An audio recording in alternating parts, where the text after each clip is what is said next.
Bonjour, je m'appelle Aïcha. Comment tu t'appelles? Bonjour, je m'appelle Aïcha. Comment tu t'appelles? Jam wali, mbiyetemi ko Aïcha.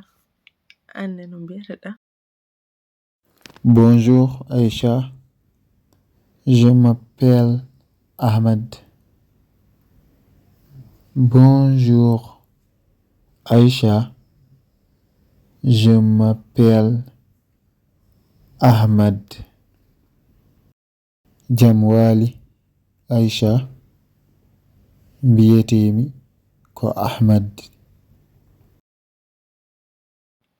Enchanté, t'es nouveau ici? Enchanté, t'es nouveau ici? Mi weltima e andudema. Ka koɗo e nokku he? Oui, c'est mon premier jour. Oui, c'est mon premier jour.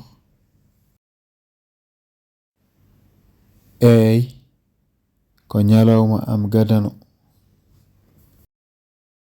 Bienvenue, ravi de te faire connaissance. Bienvenue, ravi de te faire connaissance. Bismillah ma, mi weltima e andudema. Merci Aïcha, le plaisir est partagé. Merci Aïcha, le plaisir est partagé.